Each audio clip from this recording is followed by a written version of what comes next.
Olá a todos, bem-vindos a mais um episódio de Money Report Money Talks. Hoje nós estamos aqui com o Adriano Sartori, que é vice-presidente da CBRE, e vamos discutir um assunto que é importantíssimo, a questão do real estate na área corporativa. Nós que já fizemos uma live ali bem no começo da pandemia e discutimos como é que a coisa ficaria antes e durante e depois aí da Covid-19. E eu lembro que naquela época a gente falava muito sobre a possibilidade de as áreas corporativas esvaziarem, e desde aquele instante você, Adriano, dizia que não ia acontecer e de fato não aconteceu. É verdade. Bem-vindo. Obrigado, Luiz. Obrigado pelo convite. É um prazer estar aqui. Eu acho que é um momento muito interessante para a gente discutir. Muitas empresas que já começaram a retornar aos escritórios, elas estão num momento crucial, imaginando como que será a partir do ano que vem esse retorno de fato, né? Então, acho que é extremamente oportuno o debate. E como você bem lembrou, no início da pandemia nós fizemos uma live e naquele momento, principalmente nos primeiros 6, 8 meses da pandemia, se discutia muito o fim dos escritórios, né? Como que seria a conversão de muitos prédios em regiões até mesmo supervalorizadas, como Faria Lima, em prédios residenciais. E desde aquele momento essa visão para nós não batia com o que nós conversávamos com as empresas, né? Acho que muitas empresas elas estavam também receosas naquele momento, muitos CEOs, muitos diretores, eles ainda não sabiam como que se daria esse novo trabalho, né? Como que o trabalho remoto se encaixaria nas organizações, mas ao mesmo tempo todos reconheciam o valor da presença, o valor de trabalhar conjuntamente, da sinergia que isso gera. Então, para nós era algo que não fazia muito sentido, né? A gente também não sabia naquele momento como que os escritórios ficariam, mas o que a gente está vendo hoje é bem diferente daquele prognóstico daquele momento. As coisas estão voltando, as empresas estão retornando, de maneira diferente, é verdade, mas o mercado está se encontrando. Acho que a forma de trabalho remoto hoje, ela veio para ficar, mas os escritórios também continuam firmes e fortes. Mas tem algumas multinacionais americanas que ainda estão receosas em voltar a ocupar integralmente os escritórios. Você tem sentido isso também? Pelo menos essa é a minha observação de algumas empresas. Eu acho que é interessante quando a gente observa, nessa pandemia, cerca de 1.250 empresas aproximadamente devolveram áreas, né? Agora, o que é essa devolução de áreas? 90% dessa devolução foi concentrada em empresas de menor porte, empresas de até 1.000 metros quadrados, que normalmente são empresas ali com 80, 100 funcionários. E empresas que normalmente estavam em prédios classe B também, ou prédios onde o contrato era mais fraco, elas podiam rescindir, mas o que a gente percebeu é que as grandes empresas foram mais resilientes, com exceção do setor financeiro. O setor financeiro devolveu mais área, né, do que outras empresas. E por que isso? Porque o setor financeiro, principalmente os grandes bancos, jamais haviam empregado o trabalho remoto, né? E se empregaram foram de uma maneira muito tímida. Então, quando eles foram obrigados a colocar o trabalho remoto em pauta, isso acabou gerando talvez um excesso de área. Eles começaram a enxergar ali que talvez houvesse um excesso de área, mas de um movimento que também já vinha antes da pandemia. Os bancos começaram a se adaptar a uma nova realidade, a concorrência das fintechs, então já havia um esvaziamento dos escritórios anterior à pandemia e que se intensificou durante ela. E o que a gente vê, além dos bancos, as multinacionais agora, na hora do retorno, com RH muito forte, todos muito preocupados, né, com contaminação no escritório, como que isso vai se dar. Porém, ao mesmo tempo, com o avanço da vacinação, a gente tem visto que isso está sendo revisto, né? As empresas, o que elas estão fazendo? Elas estão voltando, agora nesse período, agora até o final desse ano, em média 30%, 40%, em forma de rodízio. Então, quando a gente olha agora, dezembro, comparado ao que havia em setembro, houve um retorno maior do número de funcionários. E elas estão calibrando esse retorno. Então, elas, de alguma maneira, criaram um rodízio, né, um sistema de bolhas, por departamento ou por linha de negócio, e isso tem gerado um retorno mais seguro. Mesmo porque boa parte dos funcionários estão vacinados.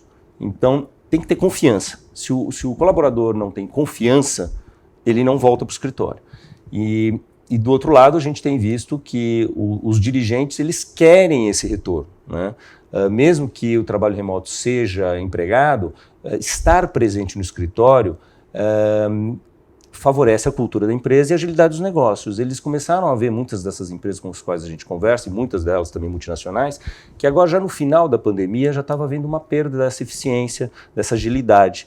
As pessoas, de certa forma, começaram a engatar a vida de outra maneira, começaram a criar novos hábitos e, às vezes, desfocando também do negócio, que para as empresas é fundamental que a turma esteja focada. Então, esse retorno agora tem ajudado nisso, né? Então, o ideal, provavelmente, é essa conjugação desse trabalho híbrido com o presencial, mas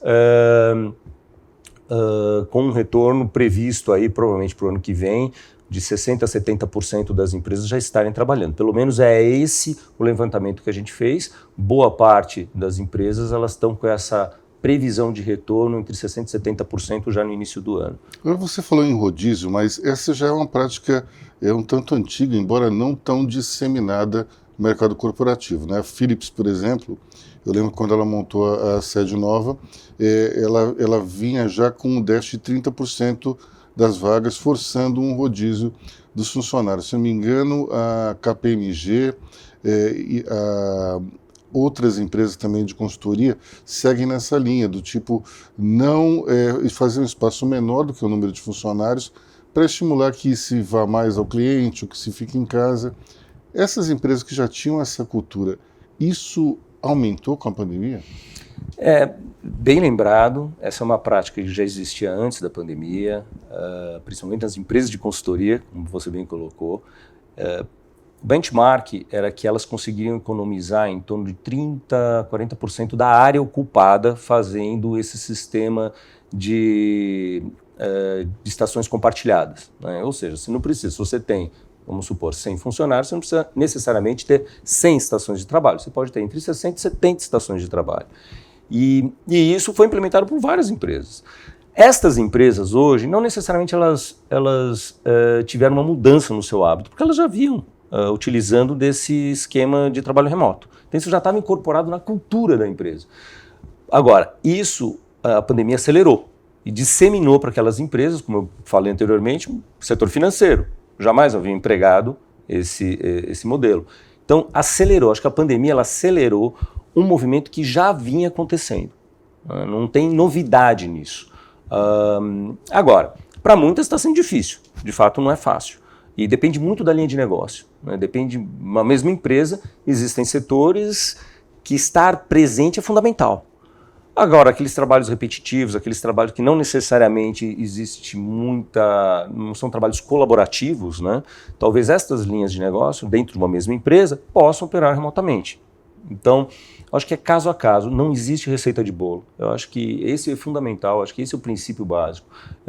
Não existe uma solução que vale para todas. Acho que cada empresa tem que olhar para dentro, ver quais os setores que podem estar trabalhando remotamente, quais não, e fazer essa análise. E agora esse momento, né? Aliás, eu diria o seguinte, a gente viu no início desse ano uma retomada já bastante considerável de grandes empresas. Por quê? Uma grande empresa, ela com seus 1.000 funcionários, por exemplo, ela precisa se planejar com antecedência, pelo menos 12 meses para fazer uma mudança. Entre procurar um prédio, uma nova sede e conseguir alugar um novo espaço, ela tem que tomar essa decisão com muita antecedência. O que a gente está vendo agora? São as empresas menores, as empresas médias. Por quê? Porque essa com 3, 4, 5 meses, 6 meses, ela consegue fazer essa mudança. Então, essas empresas começaram a voltar ao mercado a partir de setembro. Então, eu acho que vai ser bastante interessante a gente observar o que vai acontecer no início do ano que vem, porque realmente está havendo uma remodelação aí da ocupação dos escritórios. E vale lembrar aqui, Luiz, acho que tem um ponto, né, pegando até a região onde nós estamos aqui da Faria Lima, Juscelino Kubitschek, que foi bastante comentada no início da pandemia como sendo uma região que estava vazia. Hoje, praticamente, os grandes imóveis todos estão alugados, a valores até superiores ao que estavam antes da pandemia.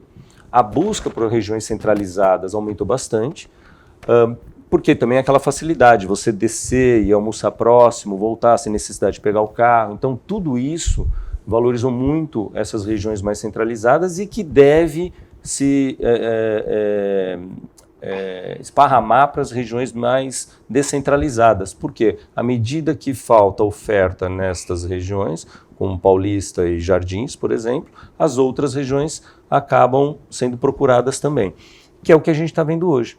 Então, houve uma procura inicial por essas regiões mais centrais e agora grandes empresas, principalmente, não tendo espaço nessas localizações, vão procurar as demais regiões. Quem devolveu imóveis está recontratando? Algumas empresas, sim, que tomaram iniciativa, por vezes até um pouco precipitada, de devolução. Hoje, elas contrataram durante a pandemia, mantiveram seus funcionários no trabalho remoto, mas agora algumas dessas empresas estão realugando os mesmos imóveis. Algumas vezes não encontrando mais aquele andar que tinha no seu prédio, tendo que se mudar, ou mesmo conseguindo fazer uma expansão no próprio prédio. Então, tem de tudo. Mas, de fato, isso é um movimento. Vale lembrar que nos 2 últimos trimestres, o terceiro trimestre e agora este último trimestre, o volume de locações novas superou de devoluções. Então, a gente realmente vê um movimento de crescimento da área ocupada. E várias empresas, inclusive, Aloysio, que contrataram durante a pandemia, porque nem todos os negócios, né, foram afetados. Muitas empresas, você pega empresas de comércio eletrônico, logística, as fintechs, enfim, várias empresas que cresceram nesses últimos 2 anos e isso acaba forçando com que elas expandam ou procurem novos endereços. Agora, dentro dessa reorganização que a gente está vivendo no mercado, quais são os modelos de prédios que os clientes corporativos estão buscando? Eu lembro que algum tempo atrás teve uma moda aí das varandas, dos prédios empresariais. Isso continua? Isso está mudando? Como é que está? De fato, isso existe uma mudança desse padrão no mundo inteiro. Nós temos, a CBRE tem, a gente está em cerca de 100 países no mundo todo, e nós fazemos periodicamente alguns encontros, né, virtuais para discutir essas tendências. E, por exemplo, você pega nos Estados Unidos, isso é uma tendência muito clara. Qual é o novo modelo de edifício, né, de edificação para abrigar essas empresas com essas novas, incorporando essas novas tendências. E lá a gente vê muito essa procura por prédios mais horizontais, com áreas abertas, né, quase que um campus. Lá isso é muito claro, mas lá tem uma facilidade do transporte, da infraestrutura de transporte, que pode ligar uma localização às vezes um pouco mais distante das áreas urbanas onde as pessoas vivem, ou da própria periferia, né, ou dos subúrbios onde eles vivem. Lá é um pouco diferente o modelo. Já aqui no Brasil, o sentimento é parecido, mas existe uma dificuldade muito grande do deslocamento. Então, em determinadas regiões, você tem terrenos para desenvolver prédios mais horizontais, com áreas abertas, mas eles são regiões às vezes distantes, em que o ir e vir toma muito tempo do colaborador. Então, as empresas acabam preferindo estar em regiões mais adensadas. E aí dificulta você conseguir esse mesmo modelo de prédio. Então, o que a gente tem visto das empresas é o desejo dessa mudança, e por parte dos desenvolvedores a dificuldade de encontrar terrenos que propiciem o desenvolvimento de prédios assim. Mas, mesmo que você não consiga um prédio muito horizontal, o que eles estão procurando fazer, os novos projetos, é conseguir incorporar numa edificação, por mais verticalizada que ela seja, varandas. Né? Nós estamos participando de um projeto que vai ser entregue daqui 18 meses aqui na Faria Lima, que todos os andares, 25% dos andares, são áreas, são varandas, e onde você pode trabalhar, onde você pode realmente fazer uma reunião. Né? E não são varandas, simplesmente varandas decorativas, são varandas onde você pode utilizar, e varandas com jardim. Né? Então, com plantas altas, onde você se sente de fato dentro de uma área... O Google tem uma dessas, não tem? O Google ele tem uma ocupação em São Paulo, uma das maiores lajes de São Paulo, né? Mais de 5 mil metros quadrados, em plena Faria Lima. Ali dentro, ele reviu todo o layout de maneira que ele consegue criar vários tipos de áreas ali. Né? Não necessariamente varandas, o prédio tem algumas varandas, mas não é isso que destaca lá no escritório dele. O que destaca no escritório do Google são as áreas que eles criaram para os colaboradores de restaurantes, você tem áreas de relaxamento, massagem, enfim, eles incorporaram já há muitos anos. Isso já era uma prática que o Google incorporava há muitos anos, que hoje a gente vê em vários tipos de empresas. Não são mais só as empresas de tecnologia que se apropriaram disso, né? Escritórios de advocacia, muitas vezes você encontra também modelos similares. Então, que eram os mais... os escritórios de advocacia sempre foram os mais resistentes a mudanças nesse sentido, né? E eles também hoje, alguns escritórios de bom porte já incorporam esse tipo de conceito. Algumas empresas têm visto que aquele local que era muito comum em call center, que era a área de descompressão, está sendo também utilizado em escritórios que não são exatamente voltados para atendimento ao cliente. Isso é uma tendência. É uma tendência para você poder fazer reuniões, enfim, você sai daquela sua baia, né? Uma coisa que hoje ninguém mais quer é você ter aquela baia colada.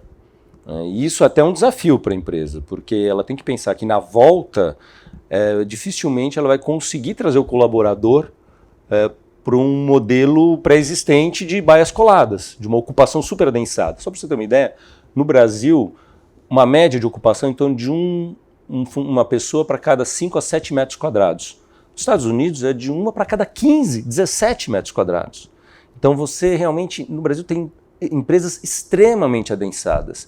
Esse modelo precisa ser revisto, porque o colaborador hoje passou a ser seu cliente. Então a área de facilities, os gestores precisam entender que para trazer esse povo de volta para o escritório, ele precisa ter um ambiente atrativo, um ambiente aconchegante. É diferente do que era no passado. Essa interpretação e esse novo conceito precisa ser assimilado. Antigamente, quando você fazia uma locação para uma empresa, você ia lá no Excel, né, na vírgula, para medir a eficiência da área de carpete sobre a área locável, o valor de condomínio, IPTU, locação, continuam importantes? É claro que continuam importantes. O custo de ocupação é importante. Mas hoje você tem uma outra planilha, que são os benefícios que você gera para esse colaborador, no ambiente seguro. Então é muito mais relacionado à questão do sistema de ar-condicionado, qual que é a troca de filtro, faz troca de filtro periódica, de quanto tempo, para gerar um ambiente seguro, né? O espaço interno é um espaço acolhedor, ele consegue fazer esses espaços que você mencionou, né? E você está propiciando isso, ele pode fazer um call, vamos imaginar, videoconferência. A videoconferência vai continuar existindo. As salas de reuniões vão precisar ser adaptadas, mas e aquela pessoa que vai continuar fazendo videoconferência da sua baia com um monte de gente em volta? Você precisa rever, né? É um microfone adaptado? Talvez, mas ao mesmo tempo criar baias específicas para que aquele colaborador possa fazer dentro de uma cabine uma videoconferência com tranquilidade. Então, sem ruído. Então tudo isso hoje precisa ser revisto, mas mais do que qualquer coisa qual é o benefício que você está gerando nesse ambiente de trabalho para atrair esse colaborador, para que ele se sinta, fala, poxa, dentro do escritório eu vou ter um lugar agradável para trabalhar, talvez mais ainda do que eu tenho em casa. Então as coisas agora precisam ser repensadas de outra forma. E falar em repensar de outra forma, eu queria voltar um pouco ao passado, mais especificamente entre os anos 30 e 60 do século XX, e lembrar dos movimentos dos arquitetos daquela época, arquitetos como Frank Lloyd Wright, mesmo a escola Bauhaus e também Oscar Niemeyer. Eles tinham uma visão do futuro no qual o pé direito ia ser altíssimo, os espaços iam ser gigantescos e as pessoas iam ser pequenas. E quando você vê alguns prédios em Brasília, é bem essa linha. O próprio Palácio do Planalto, ele tem aquela imponência e quando você entra nos lugares parece que você é muito pequeno. Isso pode voltar com esse distanciamento que hoje se apregoa? Eu acho difícil voltar naquele modelo, ter uma imagem histórica, né, de um dos projetos do Frank Lloyd Wright nos Estados Unidos, e era um prédio, justamente como você mencionou, com o pé direito alto, e era praticamente uma indústria de pessoas trabalhando, né, várias baias coladas umas nas outras em série, né, e era um salão muito grande. Esse modelo é muito difícil retornar. O que a gente vê hoje é justamente uma mistura de usos, né, principalmente na cidade de São Paulo, onde existe inclusive a própria legislação favorece o projeto de usos mistos, onde você tem residência, retail, escritórios no mesmo local. Favorecer o uso misto é algo que vai ajudar muito a gente repensar a cidade, a repensar a forma de trabalho. Então você está podendo poder trabalhar perto do lugar de onde você mora, você usufruir da infraestrutura de serviços do local, isso é super importante. Então acho que é um modelo muito diferente do que a gente tinha nessas décadas que você mencionou no início do século.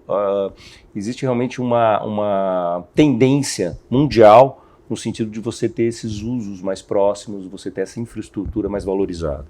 É por isso que aqui no Itaim, por exemplo, você vê hoje já surgindo prédios mistos, e mesmo na Faria Lima, muitos prédios com restaurantes embaixo. Exatamente. A legislação hoje ela favorece isso. O empreendedor ele pode construir um pouco a mais, né, à medida que... Primeiro você tem a lei da fachada ativa, onde você, para desenvolver qualquer novo empreendimento, você precisa destinar uma área no térreo para serviços, né, para lojas, enfim. Que é um princípio de você criar a calçada, você dá atenção à calçada. Aquela cidade que você cria térreos vazios durante a noite, é uma calçada, é uma rua insegura à noite. Então, à medida que você ocupa a calçada com usos de serviços, isso favorece a segurança. Seja no comercial, na Faria Lima, ou seja no residencial, no Morumbi.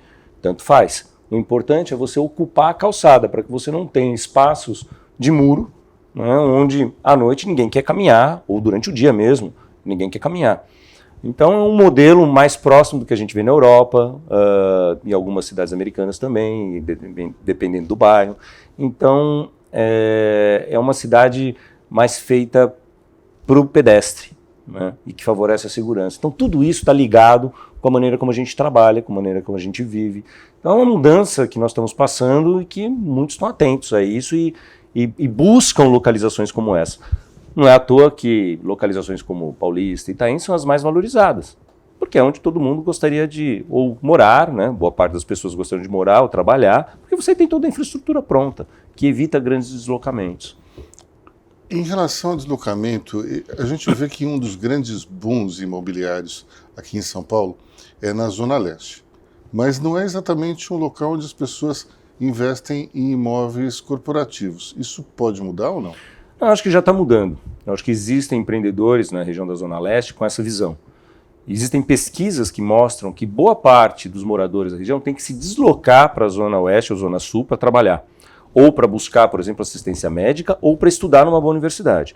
Eu acho que tanto o setor de educação quanto o setor de saúde, eles estão atentos a isso. Eles entendem que existe um poder aquisitivo elevado nessas regiões e que não são atendidos. Existe uma demanda pronta e que precisa ser atendida. Então a gente tem visto nos últimos 5 anos um movimento no sentido de criar empreendimentos especulativos, que a gente chama, não necessariamente com uso já definido ou com inquilino definido, né? Eles vão incorporar um prédio e tentar atrair usuários para esse prédio. Diferente do que a gente viu ano passado, que não existia de fato. Existe uma preocupação muito grande se você iria ter um inquilino ou não. Hoje, essa preocupação tem diminuído porque se mostrou realmente factível você levar para essas regiões saúde, educação, né, que hoje ainda é muito deficitário. E até mesmo empregos, ou seja, prestadores de serviços, né, setor financeiro, eventualmente. Então, existem setores que estão atentos a isso. E eu tenho certeza que nos próximos anos a gente vai ver uma ocupação por determinados setores de regiões assim que hoje a gente considera mais afastadas desses centros urbanos mais consolidados. Né? É natural que isso aconteça numa cidade do tamanho de São Paulo. O plano diretor, de uma certa forma, modificou muito o mercado residencial e diminuiu até as áreas, o cálculo das áreas construídas. Isso, de uma certa forma, mexer um pouco com o mercado de alto luxo. E teve algum impacto também no mercado corporativo ou não? A nossa visão é que, indiretamente, isso afeta o setor corporativo.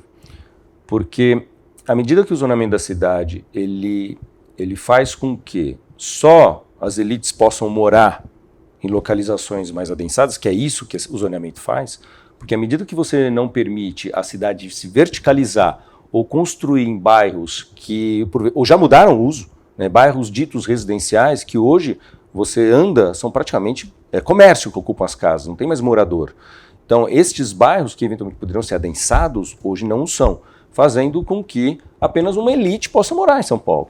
E que boa parte da população mora afastada e leve 2 horas para se deslocar até aqui, né, onde existe emprego, onde as empresas estão localizadas. Então, isso é muito danoso. Né? O que a gente prega, o que a nossa visão é que a cidade ela tem potencial para se verticalizar mais, né, e não virar uma cidade com potencial construtivo tão baixo. É muito ruim você ter que levar a infraestrutura para lugares longes, para lugares mais longínquos. Por exemplo, se você não adensa, o que vai acontecer? O mesmo empreendedor que teria a capacidade de fazer um prédio corporativo de 200 mil metros quadrados na região da Faria Lima, como ele não pode, ele vai fazer 10 prédios de 20 mil metros quadrados, em localizações mais distantes da infraestrutura já existente, como o metrô. E aí vai fazer o quê? Vai obrigar o setor público a investir em infraestrutura, como o metrô, em regiões mais distantes. Então, é uma lógica perversa para o setor público. Se você não adensa, você tem que, em algum momento, prover infraestrutura, só que mais distante e gerando mais gasto público.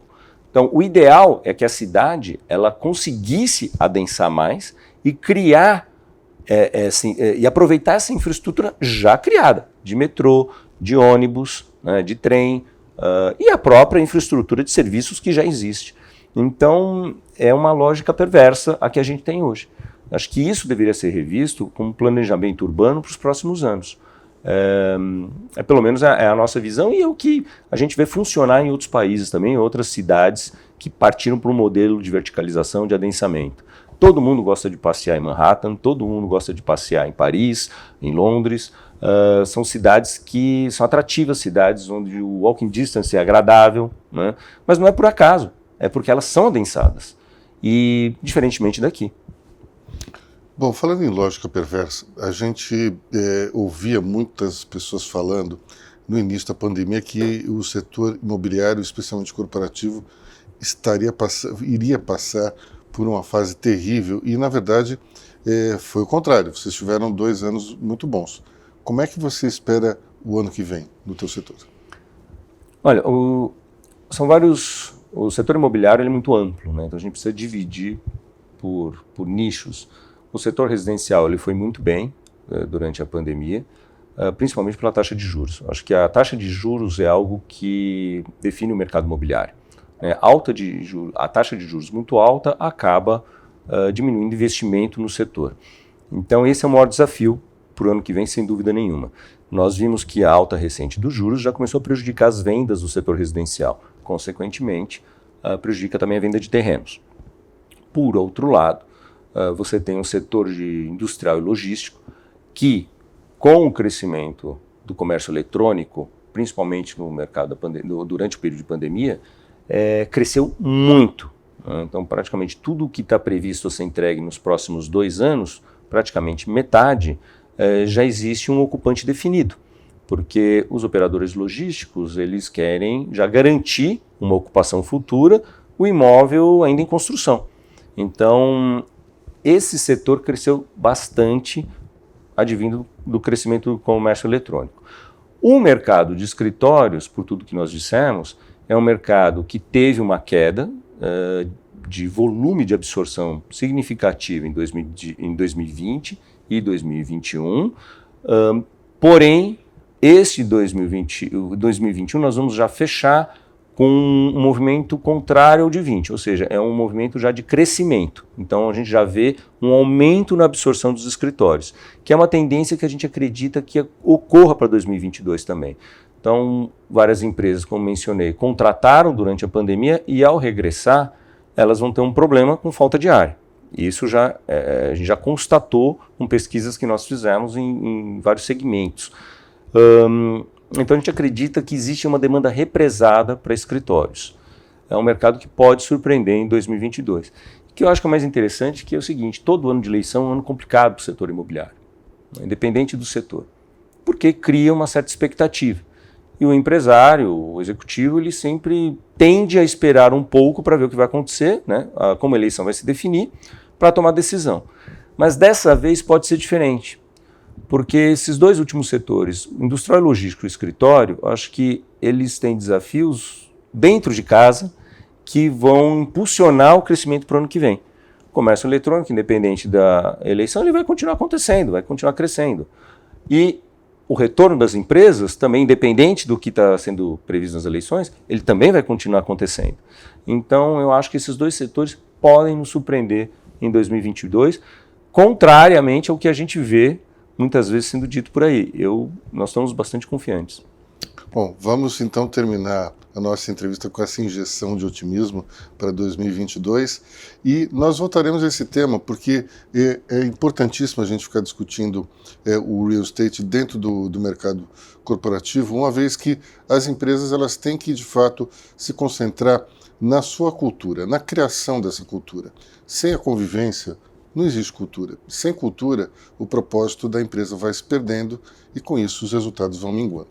Então, nós convidamos já de antemão o Adriano para voltar conosco para que a gente volte a falar nesse assunto ali pelo meio do ano, talvez. Tá bom? Até logo.